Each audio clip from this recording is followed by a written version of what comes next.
11e place.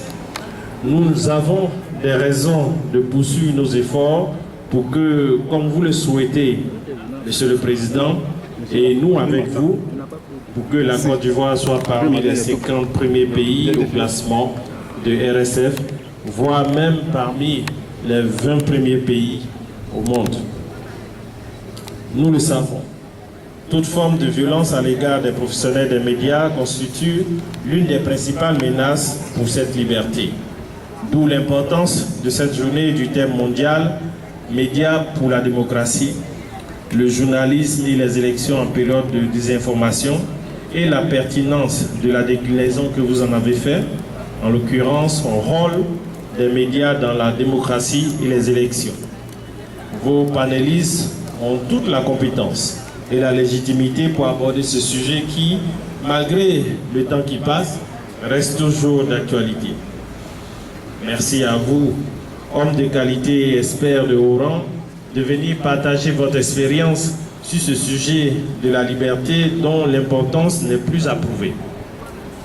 Chers amis de la presse, conscients de votre responsabilité dans la consolidation de la démocratie dans notre pays, vous avez la sagesse de celles et ceux qui se projettent et préparent l'avenir en réfléchissant au présent à ce que demain sera.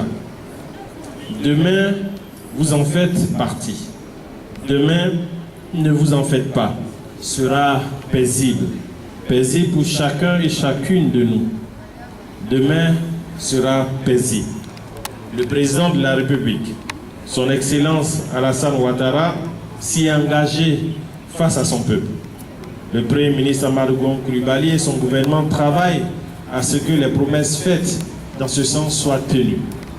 Demain sera paisible. Cette tranquillité sera garantie par les femmes et les hommes des médias. C'est pour cela que je vous félicite pour votre engagement à assumer pleinement les responsabilités qui sont les vôtres. Mesdames et messieurs, conjuguer les exigences légitimes d'accès à l'information des femmes et des hommes des médias et donc du public et celles non moins légitimes mais parfois contradictoires de la protection de l'information pour l'intérêt public au sein de la société constitue un défi dans toute société démocratique. Il est acquis qu'une société qui encourage la liberté d'expression ne génère ni désordre, encore moins l'instabilité. Elle travaille plutôt à l'émergence d'un espace facilitant l'échange constructif entre d'une part les différentes composantes de la société et d'autre part entre les citoyens et les autorités publiques. C'est pour cela que j'encourage les médias à accueillir des cadres de rendez-vous, d'échange et de partage avec les corps constitués et les décideurs publics. Il y a de l'espace à conquérir, il y a des espaces de rencontre à occuper et je vous y encourage vivement. Chers amis des médias, il n'est point besoin de vous rappeler que les conditions de travail et de vie des professionnels de la communication et des médias sont une préoccupation qui nous interpelle tous. La création du FSDP est une réponse que l'État apporte à cette préoccupation.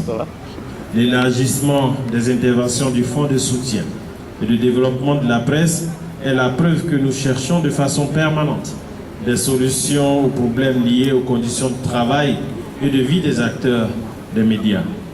Parce que la presse est le pivot, justement, de notre démocratie. C'est ensemble que nous trouverons des solutions durables aux difficultés des médias. Chacune des parties prenantes dans cette quête devra assumer pleinement sa part de responsabilité. Je puis vous assurer, mesdames et messieurs, que le gouvernement prendra largement sa part de responsabilité. C'est ensemble que nous bâtirons la Côte d'Ivoire démocratique, portée par une presse libre, professionnelle et indépendante. Je vous remercie.